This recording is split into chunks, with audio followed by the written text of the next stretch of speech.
Bonjour à tous, je vous souhaite la bienvenue sur ce nouveau webinaire organisé par l'Argus de l'Assurance, le département formation de l'Argus de l'Assurance, puisque l'Argus de l'Assurance, au-delà du magazine que vous connaissez bien, c'est aussi un organisme de formation depuis plusieurs années maintenant, avec plus de 150 programmes de formation à votre disposition et 400 sessions de formation chaque année dispensées en présentiel ou à distance sur des thématiques variées comme le risk management, la réglementation, la finance, la distribution, le digital. Et la plupart de ces programmes sont compatibles Visa DDA.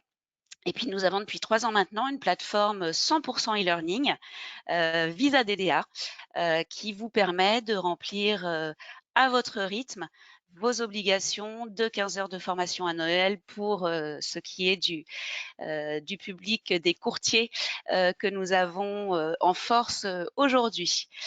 Donc, nous allons traiter du sujet des pertes d'exploitation dans le cadre du Covid-19 avec 2 intervenants aujourd'hui que je remercie encore d'être à nos côtés. Donc, nous sommes avec Marie Collin, qui est fondatrice du cabinet EOL Business et RH et qui a une expérience de plus de 20 ans comme directrice juridique ou conformité dans le milieu de la banque assurance. Et Lionel Lefebvre, qui est avocat au barreau de Paris et qui est fondateur associé du cabinet Oride et qui lui aussi est expert en assurance et en distribution. Donc, je vais leur laisser la parole. N'hésitez pas à poser vos questions tout au long du webinaire grâce au petit module questions que vous devez avoir à droite de votre écran et je leur relayerai en fin d'intervention afin d'y répondre dans la mesure du possible et du temps imparti. Voilà, bon webinaire à tous et je laisse donc la parole à Marie Collin et à Lionel Lefebvre. À tout à l'heure. Bonjour à tous. Bonjour. Donc, merci Laurence de cette introduction. Merci à vous d'être nombreux derrière l'écran puisqu'on fonctionne à distance. Alors, je ne pensais pas que le sujet aurait un tel succès parce qu'on aurait pu penser on avait un peu perdu son actualité, mais a priori, le nombre des inscrits dément totalement le fait que le sujet ne pourrait ne plus être d'actualité, et je comprends très bien qu'il le soit encore, mais je pensais qu'il attirerait quand même un petit peu moins de monde. En tout état de cause, on a un vrai sujet qui est effectivement, qui a été le sujet, j'allais dire, de l'année 2020 et des années 2020-2021, qui est le sujet de la perte d'exploitation et de savoir si cette perte d'exploitation devait ou non être indemnisée.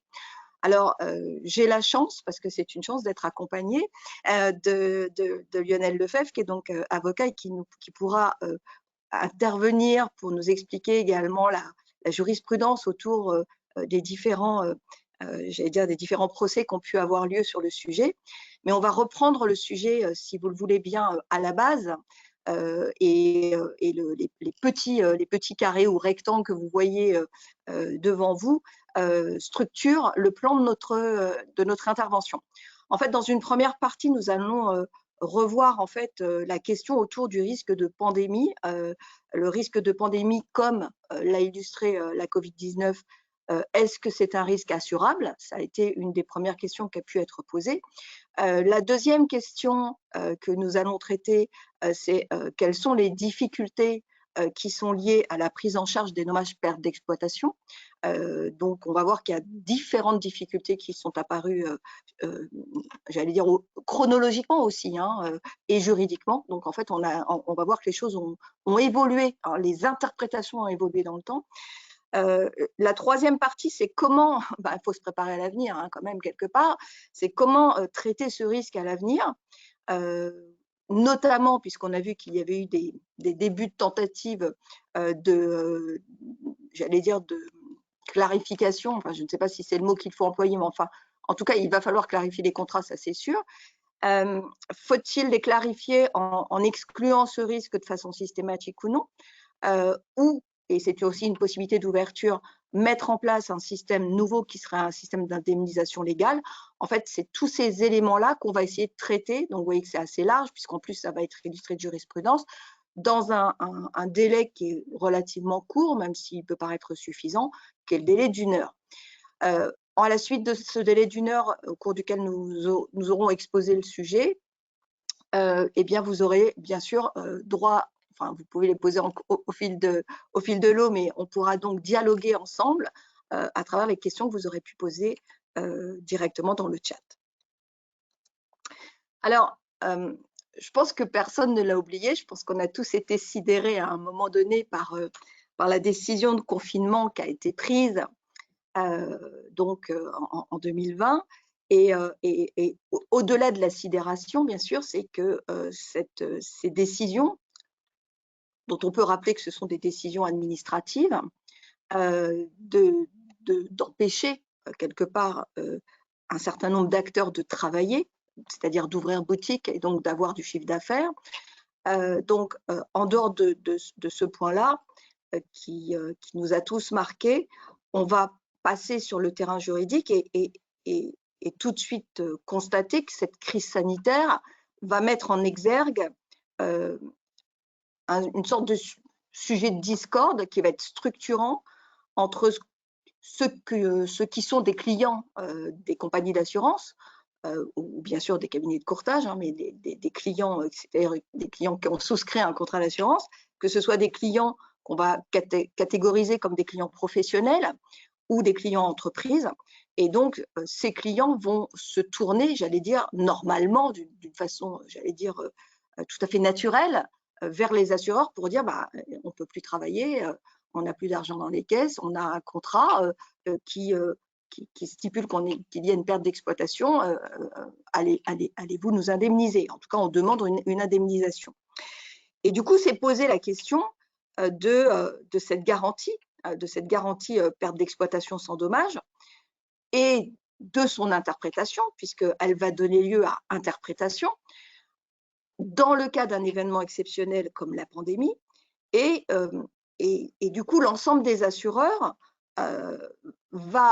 on va avoir une position que je vais dire initiale qui va plus ou moins changer, si je puis dire, mais on va avoir quand même une position qui va être tout de suite mise en avant, qui va être la position de dire ce risque n'est pas assurable. Je vais revenir sur le sujet. On verra qu'au fil du temps, on va moduler cette version-là, mais enfin, on va quand même avoir des thèses qui s'affrontent. Et jusqu'à se dire que bah, peut-être que c'est le wording, c'est-à-dire l'écriture des conditions, c'est-à-dire l'écriture des garanties qui n'était pas claire et sur lequel il va falloir revenir pour trouver l'adaptation nécessaire à quelque chose, en tout cas qui éclaircisse la situation vis-à-vis des clients souscripteurs. Alors, c'est la raison pour laquelle on va voir que le sujet, et je l'ai déjà dit, mais je réinsiste, va être traité et sur une base historique, c'est bizarre de parler d'histoire, mais c'est quand même de l'histoire, c'est-à-dire chronologique, avec des évolutions de position, pas des évolutions de position jurisprudentielle, mais des évolutions de position des acteurs. Et ensuite, on va voir effectivement que la jurisprudence va aider quelque part à revoir ces évolutions de position. Alors, j'en profite quand même pour dire qu'en-delà des aspects purement juridiques, parce que comme j'ai la chance d'être souvent avec des acteurs assureurs ou courtiers, il y a quand même un malaise quand on parle du sujet, parce que c'est un malaise en termes de communication. C'est-à-dire que on a souvent, je suis désolée, hein, mais moi j'ai commencé ma vie dans l'assurance, c'était assureur-voleur. Alors après, j'ai fini dans la banque, même si je faisais de l'assurance dans la banque, c'était pas mieux parce que les banquiers sont aussi des voleurs. Donc, vous voyez, les images de marque des professions que j'ai exercées n'ont jamais été extraordinairement mirobolantes vis-à-vis des clients. Et on peut quand même constater que la première position, même si on peut y trouver un argumentaire juridique, etc., mais que la première position des assureurs face à cette crise, qui était quand même inédite, n'a pas été extrêmement glorieuse en termes de communication, puisque c'était « à nous, on n'est pas concernés ». Et qu'un certain nombre d'acteurs aujourd'hui même le disent en disant « on aurait pu soit le dire d'une autre façon », c'est-à-dire en expliquant beaucoup mieux la position des assureurs.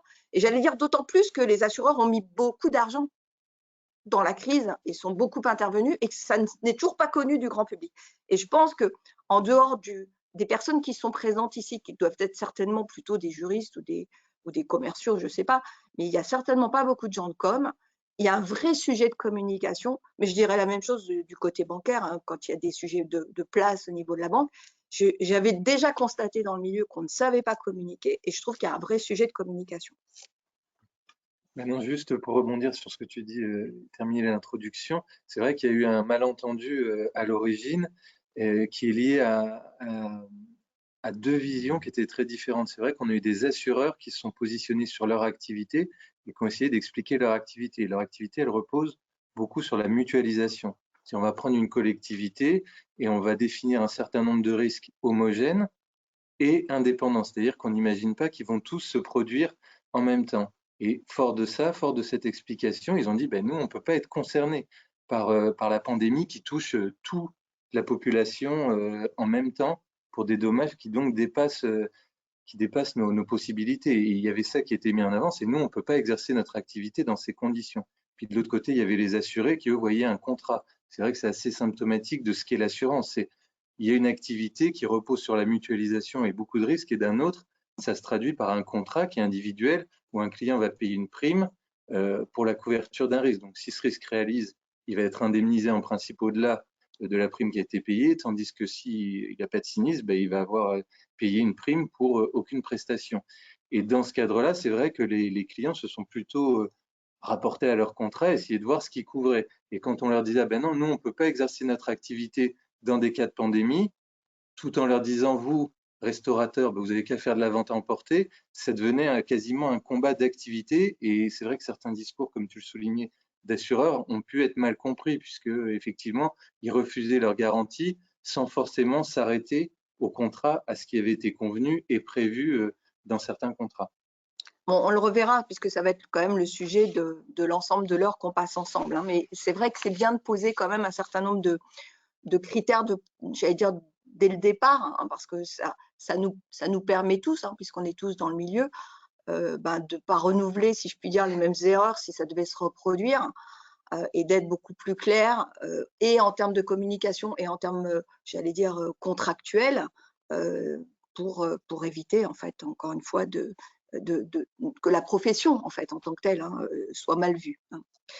Alors, comme vient de le dire Lionel, la question qui s'est posée immédiatement, j'allais dire à l'ensemble de la profession, était de savoir est-ce que les conséquences d'une pandémie de nature systémique, est-ce que ces conséquences sont assurables ou est-ce qu'elles ne sont pas assurables, tout en tournant autour du terme de mutualisation et en se posant quand même juridiquement la question, est-ce que l'absence de mutualisation, est-ce que cet argument qui a été posé dès le départ en disant puisque ce n'est pas mutualisé, on ne peut pas assurer, mais est-ce qu'on peut pousser un peu l'analyse et se poser la question, est-ce que l'absence de mutualisation fait obstacle au fait que, j'allais dire, un risque soit assuré?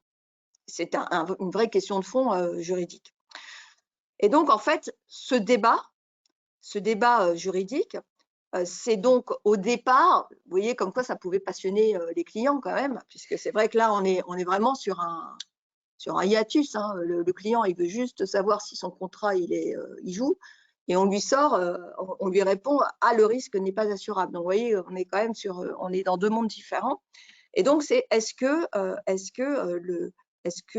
la pandémie, enfin le fait que la mutualisation n'existe pas, est-ce que du coup ça empêche le risque d'être assurable?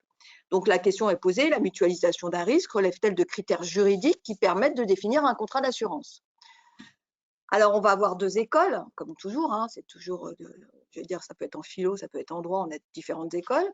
Pour certains, eh bien, pour qu'un contrat soit défini comme un contrat d'assurance, par nature, il faut qu'il y ait mutualisation du risque. Mais pour d'autres, la mutualisation du risque relève d'une cuisine interne aux assureurs et ne va pas rentrer dans le champ contractuel. Donc, il ne doit pas y avoir de débordement sur le fait qu'on dise à un client, non, le risque n'est pas mutualisé, en conséquence, le risque n'est pas assurable. Et pour finir, si je puis dire, sur la question, la Cour de justice de l'Union européenne, elle précise que la mutualisation des risques n'est pas un critère de qualification des contrats. Donc, on pourrait en déduire, mais je vais laisser Lionel s'il a intervenir qu'un risque ne peut être exclu parce qu'il est inassurable. Non, non, mais l'approche juridique sur cette question, elle est basique, puisqu'on nous apprend depuis toujours qu'un contrat d'assurance, il est constitué par une prime, un risque. Et donc, à partir du moment où on va retrouver ces éléments, la question de la mutualisation intervient pas. Il y a beaucoup de débats sur la qualification de telle garantie, est-ce que c'est de l'assurance ou pas. Et là, c'est vrai qu'on faisait rentrer, avec cet épisode Covid-19, un nouvel élément, alors qui est structurant pour l'activité des assureurs, mais qui n'a rien à voir en fait avec la qualification d'un contrat d'assurance. Il y a bien un risque, puisque la survenance d'une pandémie reste encore heureusement aléatoire, et donc on peut très bien imaginer des garanties qui se déclenchent par la survenance ou pas d'une pandémie. Donc, la question qu'on va maintenant se poser, c'est qui avait-il décrit dans les contrats? Donc, les contrats souscrits par les assurés prévoyaient-ils une garantie permettant l'indemnisation de leur perte d'exploitation? Et ensuite, on verra donc quels enseignements les litiges opposant les assureurs aux restaurateurs vont nous apporter. Alors, d'abord, on a eu un état des lieux qui a été réalisé par la CPR pour vérifier quelque part le contenu, si je puis dire, d'abord qui avait souscrit des contrats d'assurance, et puis quelle typologie de contrats d'assurance avec perte d'exploitation, bien sûr, et quels étaient ceux qui avaient donc une perte d'exploitation. Donc, dans l'état des lieux, donc je vous ai mis le communiqué de presse pour que vous ayez la référence, donc du 23 juin 2020, qui s'appelle Garantie perte d'exploitation, l'état des lieux de la CPR. Donc, dans cet état des lieux de la CPR, il est constaté que 93% des contrats d'assurance souscrits par les clients, déjà, ne prévoyaient pas la couverture des pertes d'exploitation dites pertes d'exploitation sans dommage. Donc, excluant donc de fait toute indemnisation des pertes d'exploitation consécutives aux fermetures pour lutter contre la Covid-19. Donc déjà, la notion de perte d'exploitation sans dommage, oui, effectivement, on parle beaucoup des pertes d'exploitation, c'est quand même une garantie spécifique, c'est-à-dire que la plupart des contrats couvrent les pertes d'exploitation qui sont consécutives à un dommage, que ce soit un incendie, un dégât des eaux, un accident, etc.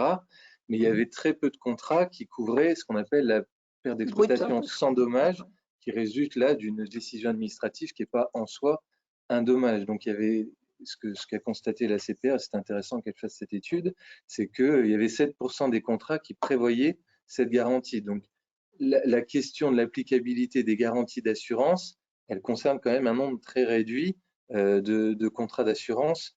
En France, c'était pas une garantie qui était très diffusée. En tout cas, donc c'est déjà intéressant parce qu'au départ, on a vu que la problématique, c'était sur la notion de mutualisation, d'assurabilité, etc. Et quand on rentre un peu plus en avant pour voir si ça allait être si dévastateur que ça pour les assureurs, en fait, on se rend compte quand même qu'il n'y a que 7% des contrats, et après on regardera le wording justement, mais il n'y a que 7% des contrats qui étaient concernés par la perte d'exploitation sans dommage. Donc, je trouve que déjà, cet état des lieux de la CPR est particulièrement intéressant. Donc ça, c'est le premier point.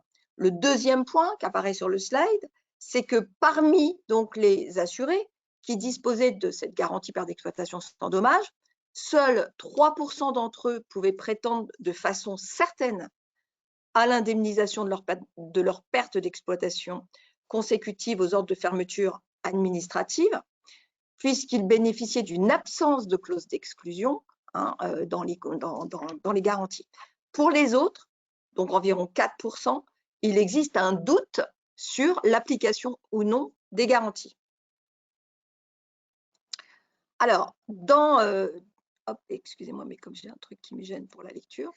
Donc, dans l'état des lieux de la CPR, il est reprécisé, alors j'ai surligné pour aller directement à l'essentiel, ce qu'il fallait retenir, c'est que donc l'autorité avait adressé une vingtaine un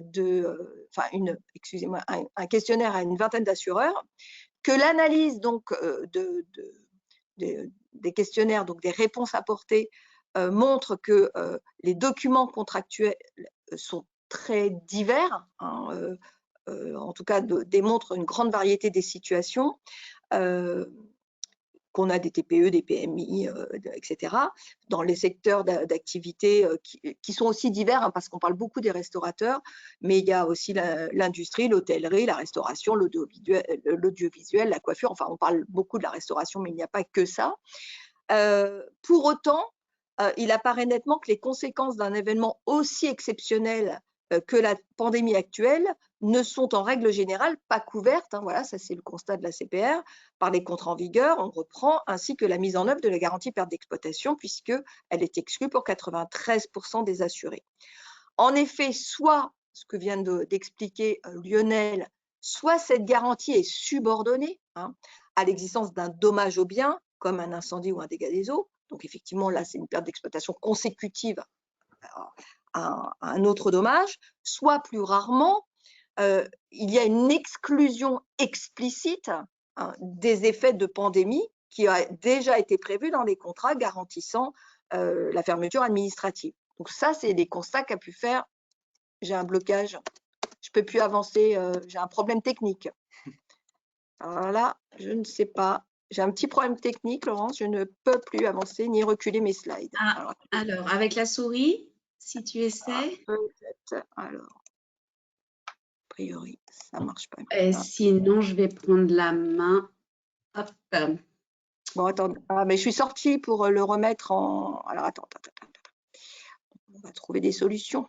Peut-être qu'en le remettant en forme diapo, tac, tac. Vous voyez là? Là, on voit, ouais, tout à fait. Voilà, je vais voir. Attendez, je fais un petit essai. C'est bon, il a bloqué, il avait bloqué. Bon, nickel. Alors, donc à l'inverse, 3%, toujours au constat de la CPR, à l'inverse, 3% des assurés couverts par les contrats analysés peuvent prétendre, on l'a dit, à une indemnisation. Tel est notamment le cas lorsque le contrat garantit des pertes d'exploitation, quelle qu'en soit la cause, puisque des fois il est écrit ce wording-là dans les conditions particulières certainement, et ne comporte aucune exclusion du risque pandémique. La CPR a donc identifié des clauses contractuelles ne permettant pas de conclure avec certitude à une absence de garantie, ça c'est l'autre constat. Cette situation concerne environ 4% des assurés. De surcroît, alors là c'est intéressant puisque là on va arriver à une position qui est en cours d'évolution, hein, quand je vous ai dit que la position a évolué, j'allais dire, tout au long de la crise. De surcroît, donc on nous dit les conventions doivent être exécutées de bonne foi. Je pense que ça, c'est un élément qui va être structurant dans l'analyse que Lionel va faire tout de suite sur l'analyse des décisions de justice. C'est effectivement qu'est-ce qui est écrit, parce qu'il faut appliquer ce qui est écrit dans le contrat, hein, c'est l'exécution de bonne foi. À ce titre, donc c'est ce que relève la CPR, hein, elle dit attention, hein, les conventions doivent être exécutées de bonne foi.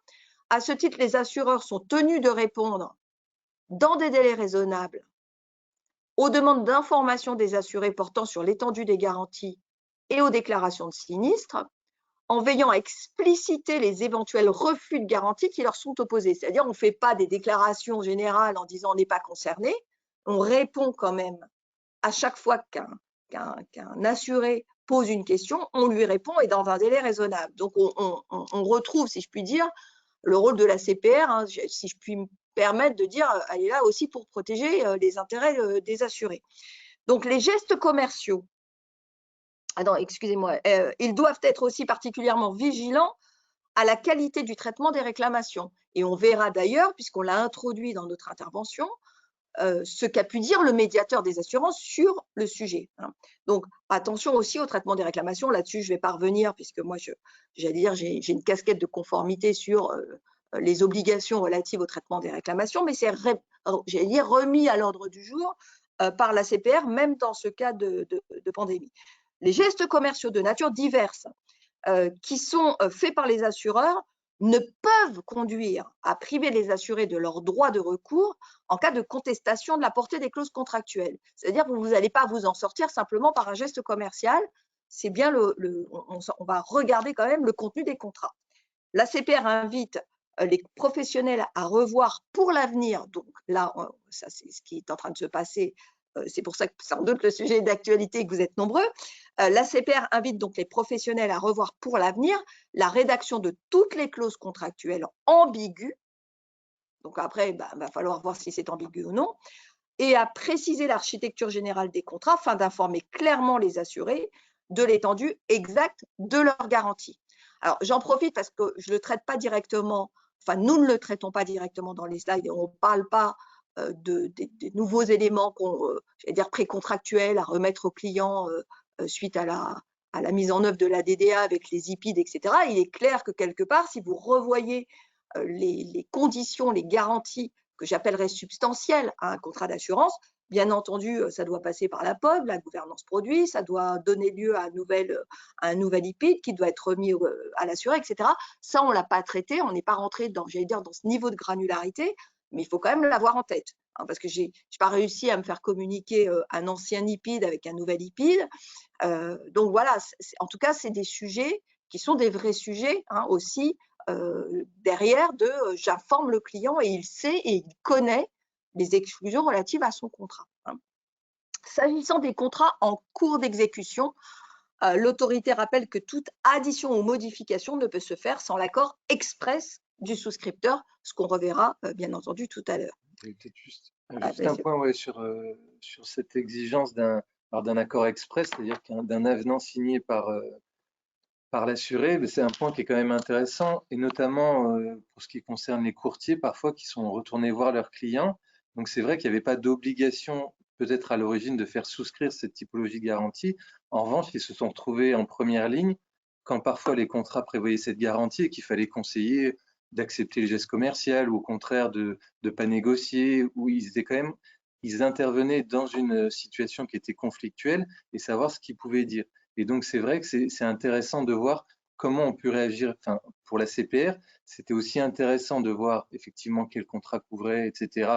et quelle méthode pour voir si les contrats couvraient, mais aussi d'encadrer l'activité des professionnels soumis à son contrôle au moment de la modification des contrats, en rappelant, même si ça paraît évident et simple, c'est peut-être compliqué d'aller faire signer 1000, 1500 avenants, aller les expliquer, bien expliquer au client à quoi il s'engage si jamais il accepte de signer un avenant qui lui supprime ses garanties, etc. Donc ça, elle a aussi repositionné la CPR, le débat sur ce point, et ça a été une vraie question qui s'est posée au niveau du courtage et du conseil qu'on devait apporter au client. Il y avait une nécessité de maintenir la garantie, et en même temps, il fallait bien expliquer que l'avenant aboutissait soit privé, soit limité une garantie. C'était un point qui était aussi assez intéressant dans l'analyse de la CPR. Alors, comme je vous l'ai dit, outre la CPR, on a eu une analyse du médiateur de l'assurance qui, dans son rapport, a considéré qu'il n'y avait pas lieu de distinguer, lui, entre la notion d'épidémie, parce qu'il y a eu aussi un débat sur les termes. Est-ce qu'une épidémie et une pandémie, est-ce que est-ce que ça répond aux mêmes caractéristiques? Donc, il a mentionné que si lors de la conclusion du contrat, les deux parties se sont accordées sur le fait qu'une prise en charge en cas d'épidémie était exclue, ce n'est pas pour avoir une vue différente en cas de pandémie, c'est-à-dire une épidémie généralisée. Il indique donc « J'ai donc considéré que la clause d'exclusion était applicable et opposable dès lors qu'elle mentionnait expressément l'épidémie. » Donc, il explique comment il a pu trancher sur certains sujets. Sur la question de la déduction des subventions versées par l'État, puisque les assurés ont reçu une aide, une subvention, donc une indemnité de l'État. Le médiateur a répondu, est-ce que ça devait venir en réduction ou en déduction de l'indemnité? Le médiateur a répondu par l'affirmative en expliquant si l'assuré a reçu une indemnité par le biais du fonds de solidarité mis en place par l'État pour pallier à sa perte d'exploitation, alors l'assureur est fondé à déduire cette aide lors de l'estimation du préjudice. Là, je pense que c'est l'enrichissement sans. Oui, ouais, sur le principe, ça paraît, c'est le principe indemnitaire, Bien etc. sûr. Après, il y a eu quand même énormément d'aides de différentes typologies, des exonérations de charges. C'est vrai que ça a quand même compliqué la vie dans la vraie vie, des réclamations, d'aller déduire ci ou ça, ou de calculer si ça se rapporte bien à la pandémie. Mais sur le principe, on peut. Enfin, c'est toujours le principe de pas d'enrichissement sans, Oui, voilà, avec l'assurance. Enfin, il a été considéré que la pandémie ne pouvait être assimilée à un état de catastrophe naturelle parce qu'il a aussi été question de faire jouer cette possibilité de le faire entrer dans une catastrophe naturelle, ni à la pollution de l'air, puisqu'effectivement, le fait qu'on porte des masques pouvait laisser penser qu'il y avait une pollution Covid. C'est un point intéressant, puis Ouais. surtout si effectivement il y a beaucoup d'assureurs qui nous écoutent. C'est vrai qu'on a beaucoup stigmatisé les assureurs sur certaines prises de position. Après, il y a eu quand même énormément de litiges et de débats où certains confrères ont soulevé tout un tas d'argumentations. Et l'état de catastrophe naturelle, effectivement, c'était l'avocat qui cherchait absolument à pouvoir être couvert, donc qui tirait sur les garanties à droite à gauche. C'est vrai qu'on peut se rapporter à ce que disait la CPR, tant qu'il n'y a pas une perte d'exploitation sans dommage, on ne peut pas mobiliser les garanties du contrat. Et donc ça traduit aussi la créativité de certains avocats dans la défense de leurs clients qui ont tenté de passer par la catastrophe naturelle ou la pollution de l'air pour effectivement obtenir une indemnisation. On poursuit sur le rapport du médiateur et on en termine lorsqu'il dit, en fait, voilà ce que je recommande, c'est d'informer, de pacifier et de dialoguer. On ne peut être d'accord avec ces verbes. Alors, comment est-ce qu'on fait pour informer, pacifier et dialoguer? Eh bien, ce qu'il préconise, c'est davantage de lisibilité des documents contractuels, avec un effort à fournir sur la qualité rédactionnelle des contrats d'assurance. Donc, il mentionne très clairement que la rédaction des clauses manque trop souvent de clarté. Alors, je vous rappelle quand même, je remets ma casquette conformité, que l'information doit être claire, exacte et non trompeuse. Donc, il y a bien le mot clair.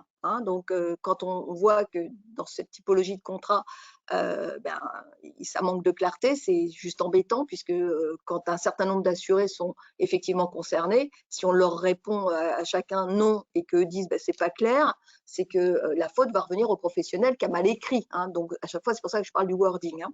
Donc, rédaction des clauses, manque de clarté. Ces clauses deviennent alors sujettes à interprétation, ce qui débouche sur des incompréhensions entre les parties. Certaines garanties perte d'exploitation se sont révélées absconses en raison de l'imprécision de leurs termes et ou de la complexité de leur formulation. C'est pareil, il faut que la notion de clarté, c'est aussi dans les termes utilisés. Et cela même pour des spécialistes de l'assurance. Alors, c'est toujours un peu le sujet. Si pour un non-initié, c'est pas clair, enfin, j'allais dire, si pour un initié, c'est clair, pour un non-initié, c'est encore moins clair. Donc, c'est ce qu'il est en train de dire. Donc, toujours informer, pacifier, dialoguer. Comment? En vérifiant davantage les documents contractuels, en vérifiant qu'ils sont signés, parce que c'est pareil, parfois on a dans le dossier des documents qui sont appelés des documents contractuels qui ne sont pas signés, parce qu'on n'a pas vérifié la signature par les assurés. Comment encore réussir sur ces 3 thématiques? Eh bien, peut-être en ayant un traitement sur mesure des risques professionnels. Donc, il note que pour les risques professionnels, les enjeux financiers sont importants. La pérennité de l'entreprise peut être mise en jeu et que cela mérite qu'on passe un minimum de temps avec son courtier ou avec son assureur sur l'adaptation et la compréhension des garanties que l'on prend ou que l'on ne prend pas, aussi vite que possible. Argument avancé par certains nouveaux acteurs de l'assurance au nom de la révolution digitale. Attention, il faut passer du temps pour expliquer quelque part à l'assuré ceux qui le couvrent et ceux qui ne le couvrent pas. D'autre part, il mentionne qu'il faut une vigilance accrue sur l'évolution des risques professionnels en cours de contrat. Alors là, c'est aussi un sujet qui est ce que j'appelle un sujet de conformité, c'est que souvent les contrats qui ont été signés avec les professionnels, ils ont été signés à une date donnée, que le contrat, on ne reprend pas langue avec son client en cours de vie du contrat. Ça fait 3 ans, ça fait 4 ans qu'on n'a pas changé les garanties et que du coup, les contrats ne sont peut-être pas adaptés, j'allais dire, à la nouvelle situation du professionnel. Alors, je connais la réponse des assureurs qui est de dire oui, mais c'est au professionnel de nous dire, etc., lorsque quelque chose change, lorsque le risque change chez lui. Oui, mais on a des arrêts de Cour de cassation qui sont très limpides sur la question, qui nous disent qu'un conseil ne s'arrête pas à la souscription, qu'il doit être poursuivi en cours de vie du contrat et que le défaut de prise de contact par le professionnel pendant, j'allais dire, des périodes longues, met en cause la responsabilité du professionnel sur son devoir de conseil. Tu veux rajouter? Professionnel, devoir de conseil. Très bien. Alors, on va passer un peu à la jurisprudence, bien sûr, parce que là, du coup, faut rentrer dans le dur. Donc, quels sont les enseignements que les litiges qui vont opposer clients et assureurs vont nous apprendre? Donc, on va pas repartir sur, effectivement, on a eu ce débat sur l'assurabilité de la pandémie.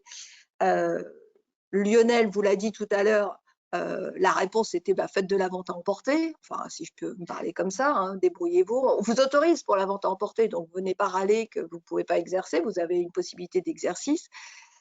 Et donc du coup, la seule alternative, si je puis dire, pour les clients professionnels, c'était d'aller devant les juridictions. Je laisse la parole à notre grand avocat qui va nous expliquer les différents. Non, en plus, j'ai vu qu'il y avait des personnes qui étaient impliquées dans les dossiers, donc pour vérifier que je ne dis pas de bêtises. Effectivement, comme tu l'as rappelé, le débat a commencé de façon très large et les questions périphériques qu'on a vues ont été assez écartées. C'est dans l'affaire Manigold, la question de l'assurabilité, ça a été qualifié par le juge de mémoire comme de très intéressant, mais de totalement fantaisiste, et donc on est passé à autre chose. On s'est vite reconcentré sur le contrat, ce qui fait qu'on peut même dire c'est pas un contentieux nouveau ou d'un type nouveau par rapport à un phénomène nouveau qui est la pandémie, les confinements et les différentes interdictions. On est sur un débat classique de savoir quel est le domaine, quelle est la portée de telle ou telle clause convenue contractuellement. On en parle parce que ça a défrayé la chronique, et notamment pour les contrats AXA, qui avaient souscrit un certain nombre de contrats avec les restaurateurs, donc via Satec ou en direct. Et c'est vrai que là, on a un vrai débat d'interprétation et malheureusement, heureusement peut-être, des décisions qui ne sont pas toujours de même nature et qui ne vont pas toutes dans le même sens. Donc, pour reprendre simplement, le contrat AXA, il prévoyait une extension de garantie en cas d'épidémie et puis une exclusion de la garantie si plusieurs établissements étaient concernés par l'interdiction sur un même territoire qui était le département. Donc, il y a deux analyses théoriques qui sont possibles, en tout cas par rapport au litige tel qu'il s'est structuré. C'est soit on estime qu'une épidémie circonscrite à un seul établissement sur une région ou un département est tout à fait possible, c'est un risque qui existe, et dans ce cas-là, on considère que l'exclusion, elle ne prive pas l'extension de garantie de son objet. Dans ce cas-là, la clause d'exclusion, elle est valable, et l'assurance n'a pas à s'appliquer. C'est ce qui a été retenu à Bordeaux et récemment, je crois, le 30 septembre à Lyon.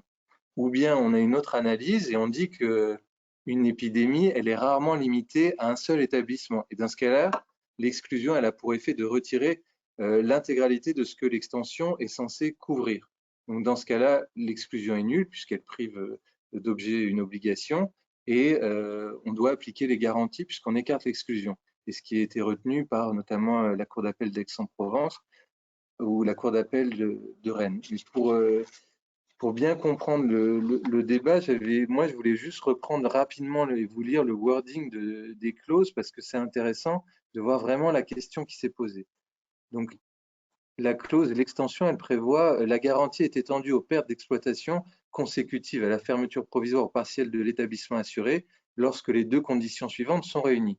La décision de fermeture a été prise par l'autorité administrative compétente et la décision de fermeture est la conséquence d'une maladie contagieuse, d'un meurtre, d'un suicide, d'une épidémie ou d'une intoxication. L'exclusion disait sont exclues les pertes d'exploitation lorsqu'à la date de la décision de fermeture, au moins un autre établissement, quelle que soit la nature de son activité, fait l'objet sur le même territoire départemental que celui assuré d'une mesure de fermeture administrative.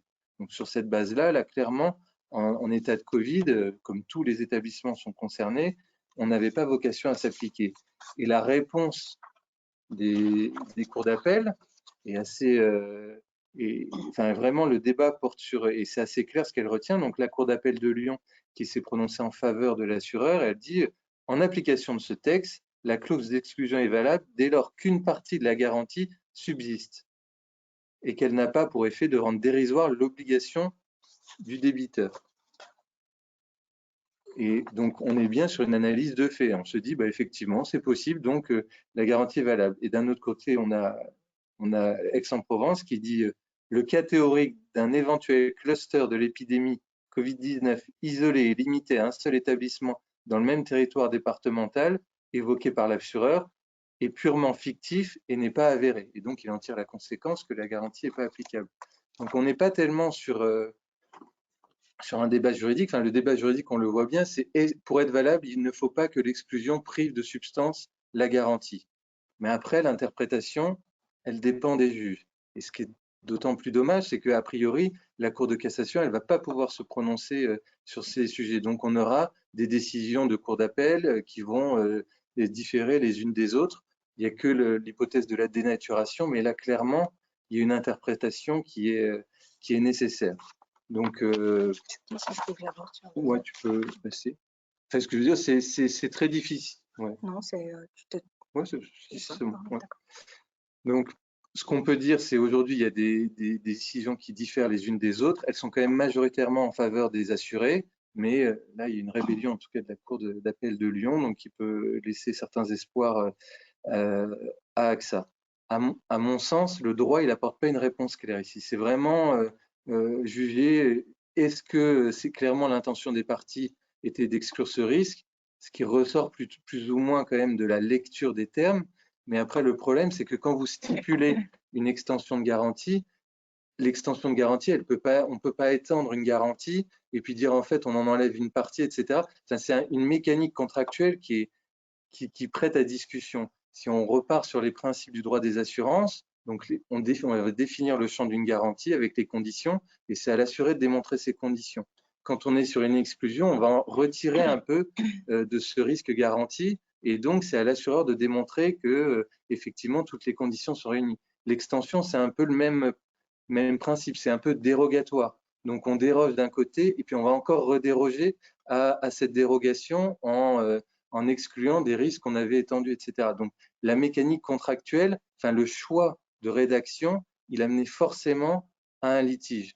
Et je ne pense pas qu'on peut être sûr de soi, à part si on est l'avocat de l'une ou de l'autre des parties, mais c'est difficile de contester la légitimité ou la justification des décisions qui sont rendues en faveur des assurés, parce qu'il y a une vraie logique à dire effectivement une épidémie circonscrite à un seul restaurant, oui, ça paraît quand même très curieux. Et en revanche, c'est vrai aussi que quand on lit la clause avec un œil de juriste, on se dit, bah, effectivement, il ressort bien l'idée qu'on veut couvrir les épidémies, que ça a un sens ou non, que c'est une portée ou non, à les épidémies qui seraient limitées à un seul restaurant ou un seul hôtel ou je ne sais quoi. Donc, à mon avis, c'est difficile et je pense qu'à la fin, on espère que les restaurateurs sont sensibles aux offres que pourra leur faire l'assureur, qui s'est quand même mis à offrir des montants conséquents, que ça va se terminer par des transactions, parce que laisser le juge trancher, c'est sûr qu'il y aura des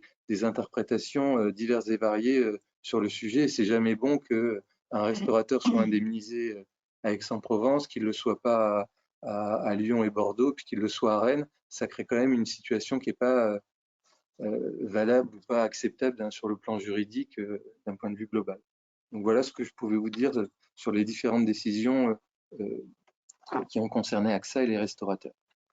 Merci Lionel. Alors du coup, on va se poser la question légitime de l'avenir, c'est-à-dire quel avenir pour la garantie perte d'exploitation sans dommage? Quelles conditions pour supprimer éventuellement la garantie perte d'exploitation et quel dispositif peut-on envisager, j'ai mis dans un contexte de désengagement des assureurs. Alors d'abord, quel avenir pour la perte d'exploitation sans dommage? En fait, clairement, afin d'échapper à la mise en jeu de leurs garanties ou d'éviter un risque de contentieux, certains assureurs ont d'abord cherché à proposer à leurs assurés des gestes commerciaux. Et du coup, on pouvait se poser la question aussi de la qualification juridique de ce geste. Et puis, d'autre part, ils ont aussi, pour certains, décidé de supprimer, en tout cas envisagé de supprimer la garantie perte d'exploitation sans dommage, ou d'exclure totalement le risque de pandémie. Comme ça, il n'y a même pas de sujet, hein, il n'y aura même pas besoin d'aller devant les tribunaux, puisque du coup, ça sera retiré. Alors, première thématique intéressante, le geste commercial, parce qu'en fait,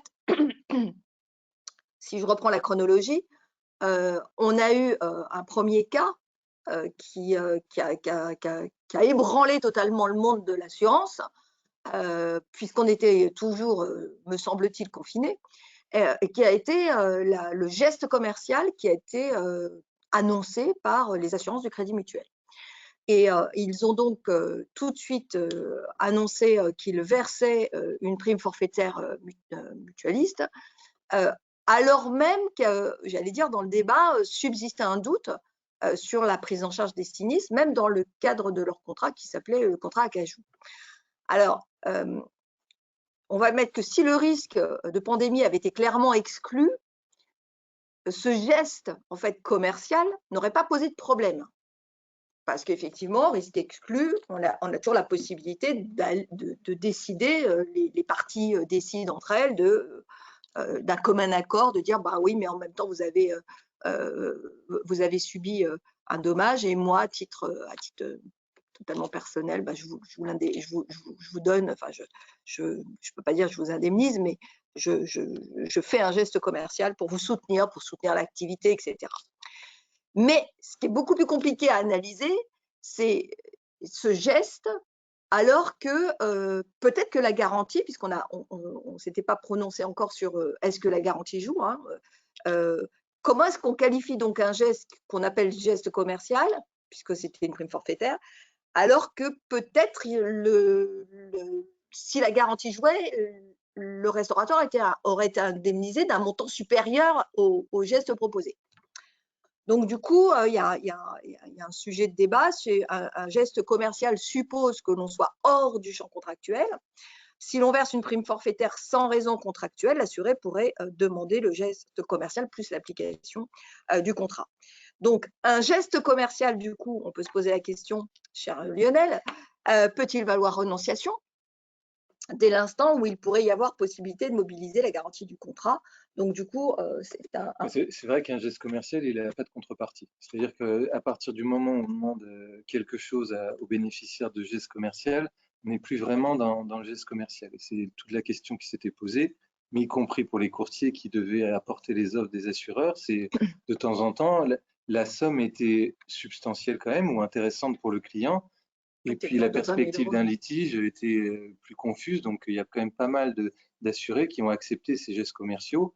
Probablement, ils n'auraient pas eu de succès, mais en tout cas, on voit bien que la démarche pose une question. C'est-à-dire que voilà. Le deuxième cas, c'est le cas d'AXA, puisque comme on a vu qu'AXA, dans un premier temps, a refusé, était sur la position d'ailleurs d'invoquer l'aspect mutualisation. Là, je vous ai mis un article, alors il se lit pas, mais enfin c'est un article j'espère qu'il est quand même lisible, du 10 juin 2021, où on lit quand même que après des mois de bras de fer avec ses clients restaurateurs victimes de la crise sanitaire, l'assureur AXA a fait un geste jeudi en annonçant une enveloppe de 300 millions d'euros pour 15 000 d'entre eux, une proposition jugée insuffisante pour beaucoup d'acteurs du secteur. Et du coup, en fait, là, on voit, j'allais dire, peu importe toute la suite, mais vous pourrez avoir le support, c'est que du coup, on voit bien que les 300 millions pour 15 000 correspondent à 20 000 euros par client. Alors, suffisant, insuffisant, ça c'est autre. Mais la question qu'on peut se poser encore une fois, c'est pourquoi si tard?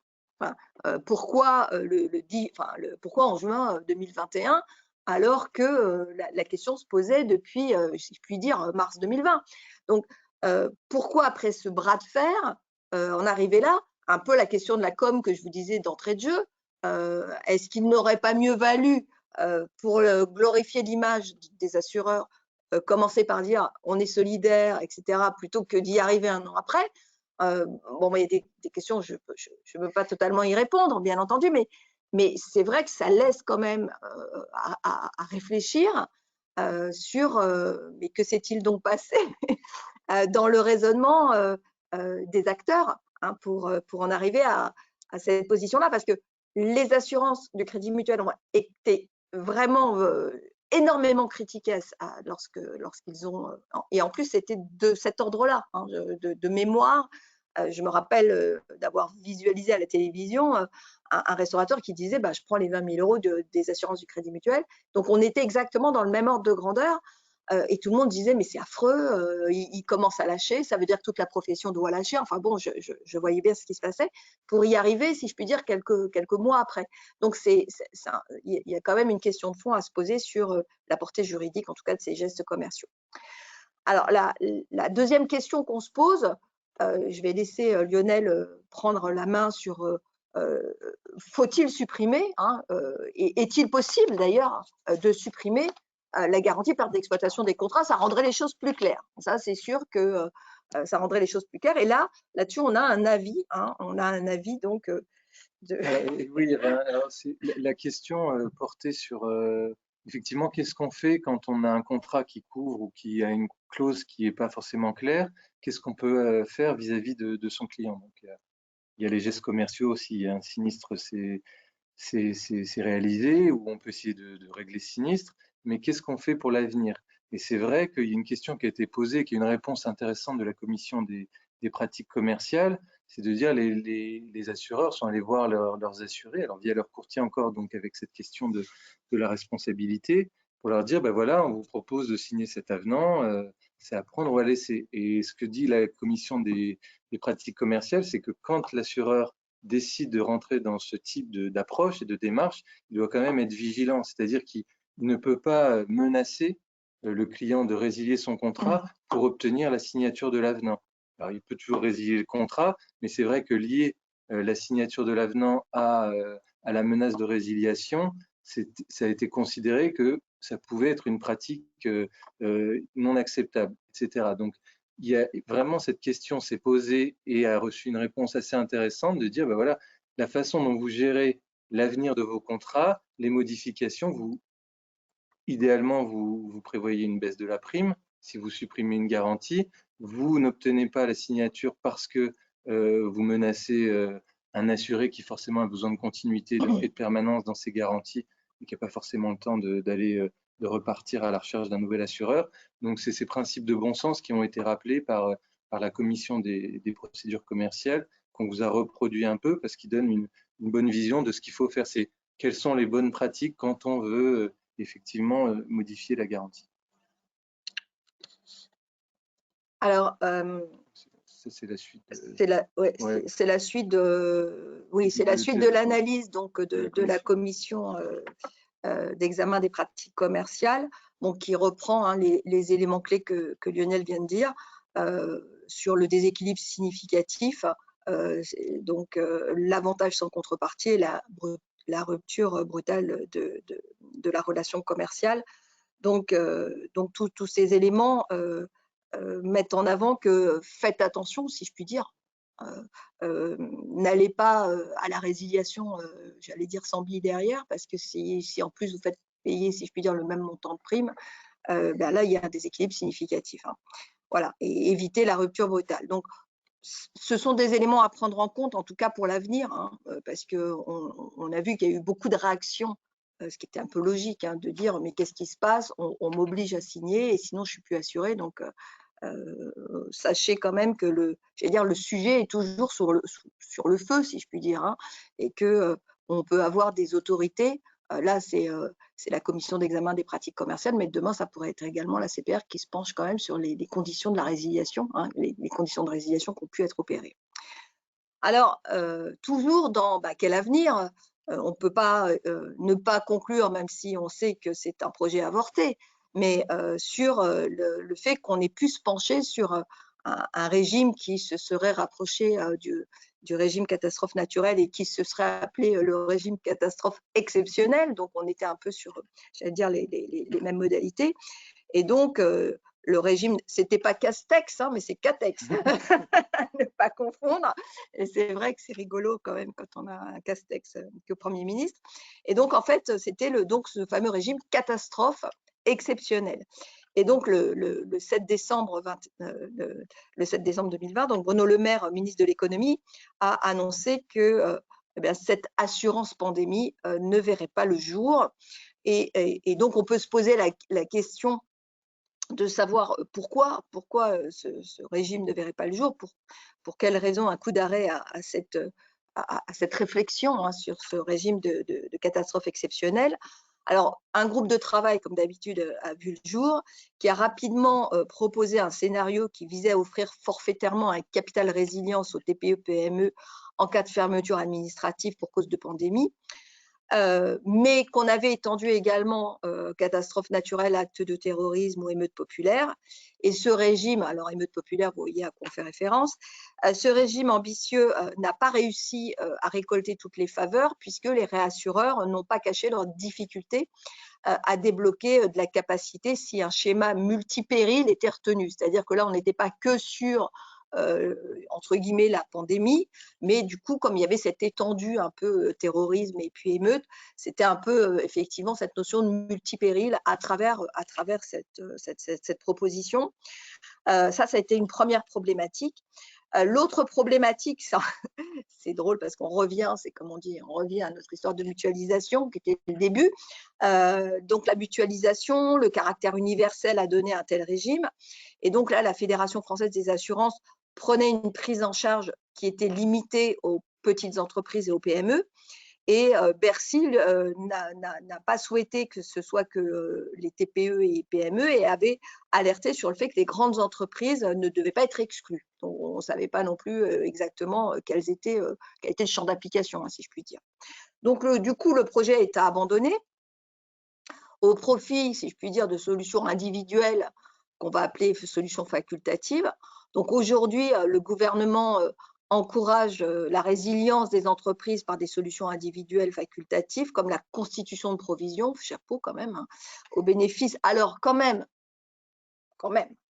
au bénéfice d'un régime fiscal avantageux. Donc, ça veut dire que, quelque part, si on provisionne, du coup, on va, derrière, il va y avoir des incidences fiscales plus avantageuses pour les entreprises. Ça veut dire donc préparer, hein, quelque part préparer quand même le fait que ça puisse arriver. Hein, et puis, voilà. Donc, l'AMRAE, que tout le monde connaît, l'Association pour le management des risques de l'assurance des entreprises, prône, elle, depuis longtemps, l'auto-assurance. Et donc, en contrepartie de l'abandon de ce projet, Bercy souhaite assouplir les règles de solvabilité des entreprises. Donc, dans le même temps, les compagnies d'assurance se sont engagées sur 3 points. Le gel des cotisations d'assurance multirisque professionnelle pour les entreprises du secteur de l'hôtellerie, café, restauration, événementiel, tourisme, sport et culture. Deuxièmement, la mise en place d'une couverture d'assistance gratuite en 2021 pour les chefs d'entreprise et salariés touchés par le coronavirus. Et troisièmement, la mise en place d'une médiation des assurances pour les entreprises, puisqu'en fait, elle n'était pas très développée pour ce qu'on appelle la catégorie de population entreprise, alors qu'elle était très développée pour les particuliers.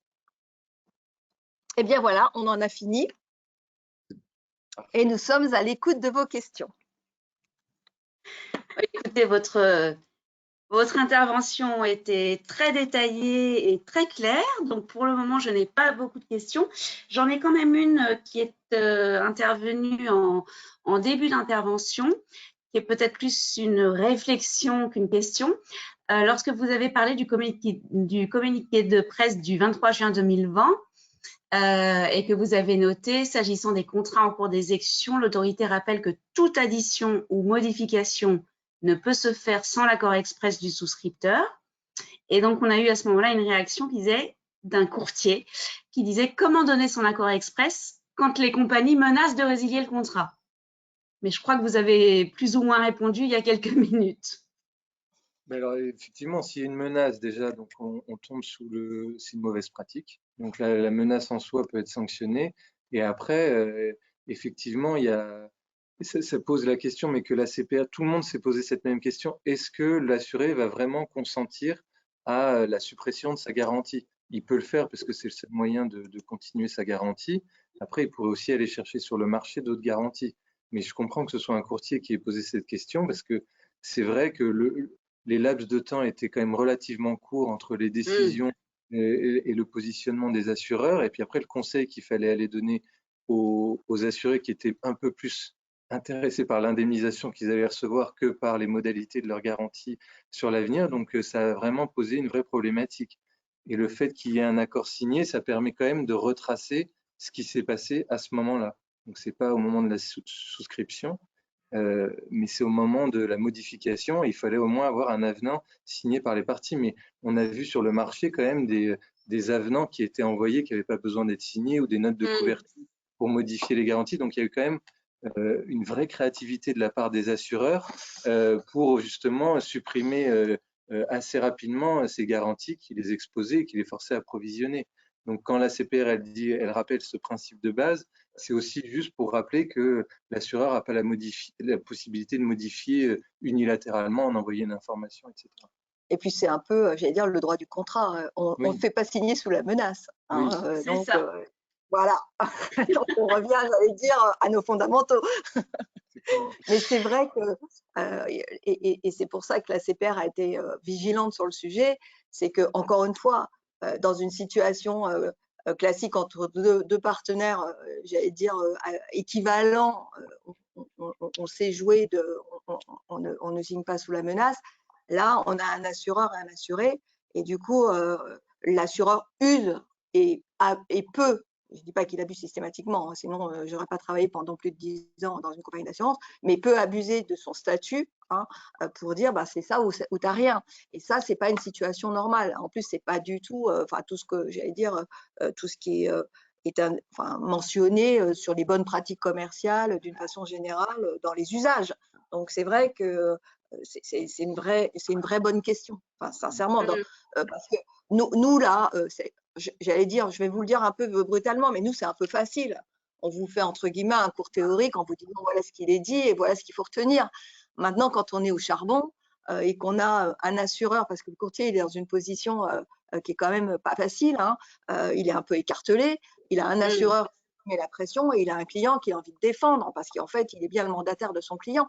Donc, la situation, elle n'est pas très facile et je comprends, je rejoins Lionel, il faut aussi penser qu'il y en a qui sont au contact de la clientèle, qui sont en plus le représentant du client. Les courtiers ne sont pas mandatés par les compagnies. Hein. Donc c'est à la différence des gens. C'est compliqué. Hein. On en a totalement conscience. On est solidaires, en tout cas. Voilà. Bon, en tout ceux qui n'ont pas posé de questions via le chat peuvent prendre la parole spontanément. Hein. Alors non, ils ne peuvent pas le faire spontanément. Ils n'ont pas le droit. Voilà, ils n'ont pas le droit, ils sont sans micro. Mais je peux vous dire qu'on a on a de nombreux messages de remerciements pour ces éléments très très clairs. Donc voilà, je pense que tout le monde est tout à fait satisfait et je vous remercie encore, Marie-Colin et Lionel Lefebvre, de nous avoir fourni l'ensemble de ces éléments et pour cette intervention en direct. Et je vous dis à très bientôt pour un nouveau webinaire. Bon appétit à tous. Merci beaucoup, merci de votre confiance. Au revoir. Au revoir.